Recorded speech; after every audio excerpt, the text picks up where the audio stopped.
got the recipe. Check out what you need. That girl can cook. That black girl magic, I gotta have it. Hey y'all, and welcome back to my channel. And today I'm going to be showing you guys how to make the absolute best salmon croquettes or patties, whatever you want to call them, honey. Just know that they're going to be good. All right, so look, if you haven't already, go ahead and subscribe to my channel, give this video a thumbs up, and tap that notification bell. All right, so let's go ahead and get started. Alright guys, so I'm going to be using my air fryer today. And if you don't have an air fryer, which you should by now if you follow my channel, just check out the description box below, okay? But look, we're going to start off with a pound of fresh salmon.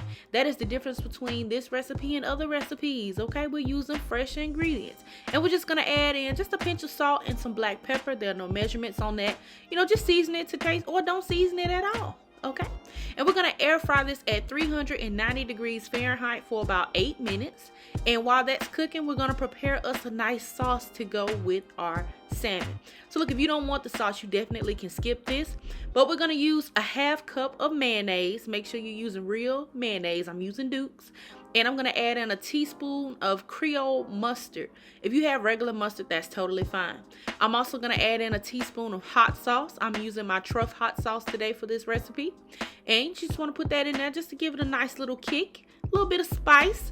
And I'm gonna add in a teaspoon of chili powder to add some good smokiness.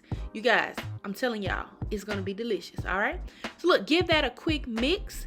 And then we want to add in some lemon juice. We got to have some acid in this remoulade. So add you some lemon juice, just a little bit of squeeze of a lemon or two, and mix that up. And honey, that's it. That is it. So look, I want to keep this refrigerated. And I also want to plate this up really nicely. So I'm going to put it in my little squeeze bottle here. I have a bottle that's going to help me, you know, put it on the plate way more prettier. But if you don't have a squeeze bottle, honey, just keep it in the bowl, cover it, and put it in the refrigerator. That's it. You don't have to do all the extra stuff, okay? But I'm actually going to use this later, so that's what I'm doing. All right, so now the sauce is made. Our fish is done. It is cooked all the way through for the most part. There may be a few little raw spots, but that's okay because that's what I want. All right, and we're just going to take this fish and we're going to add it to a mixing bowl. You don't have to wait for this to cool. You can go ahead and add it right on in. I like adding it in hot because I'm going to be putting in raw veggies, and this will kind of, you know, go ahead and get them sweating a little bit. All right, so look, break up this salmon. Just break it up just a little bit. I like to keep mine a little bit chunky. If you like yours more of a patty, like mush a little bit more, then just mash it on up, okay? But let's put that on the side and work on our seasonings. We got to flavor this thing up. So let's start off with a half teaspoon of Cajun seasoning, okay? And a half teaspoon of onion powder, as well as a half teaspoon of garlic powder. And we're gonna use a half teaspoon of Old Bay. Now listen, I know it looks like it's a bunch of seasoning. That's because it is. But I want you to use a half teaspoon for this particular recipe. I'm actually making 2 batches of this, all right? But use the half teaspoon for this recipe. You don't want to over season it, all right?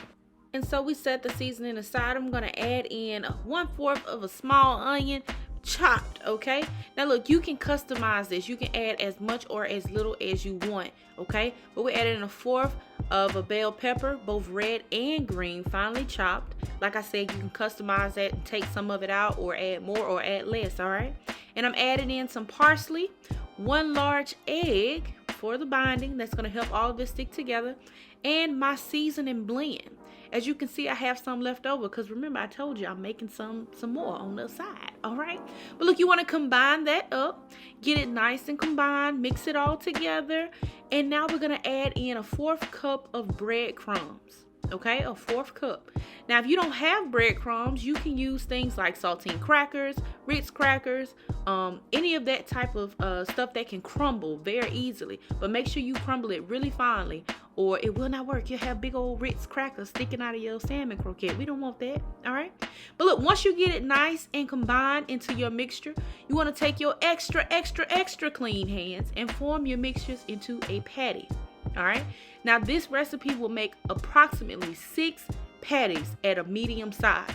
If you make them any larger, you'll probably get 4. If you make them smaller, you could possibly get 8. If you use more fish, you could get more, okay? But look, you want to just make these into a patty. You don't have to freeze them at all. If you prefer to, you can. But you just want to round them up. Look at that. Just get it nice and round and pat it out, kind of like hamburger meat almost.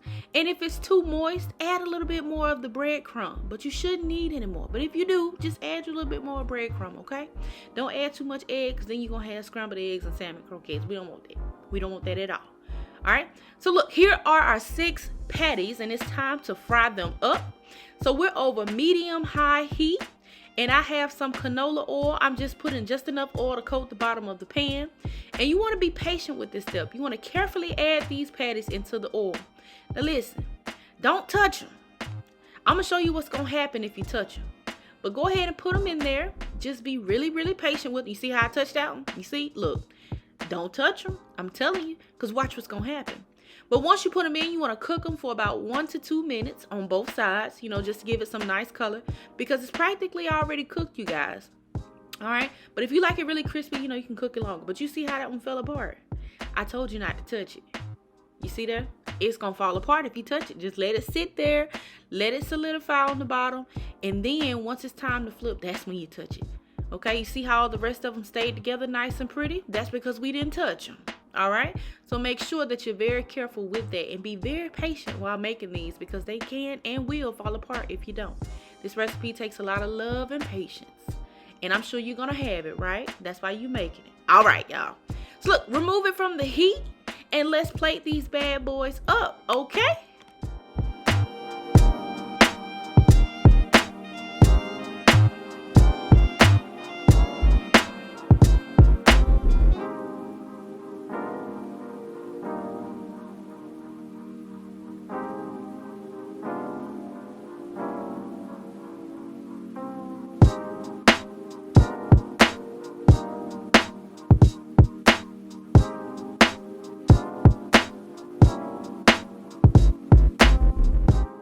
And there you have it, guys, our delicious homemade Southern style salmon croquettes. Okay, where you from, they might be called salmon patties, but girl, down here in Alabama, they are salmon croquettes, and they are delicious. Best served with grits and eggs. Y'all better know what to say. All right, so look, I want to thank you guys for watching. As always, thank you for being here on my channel, and I'll see y'all next time in the next video. Bye.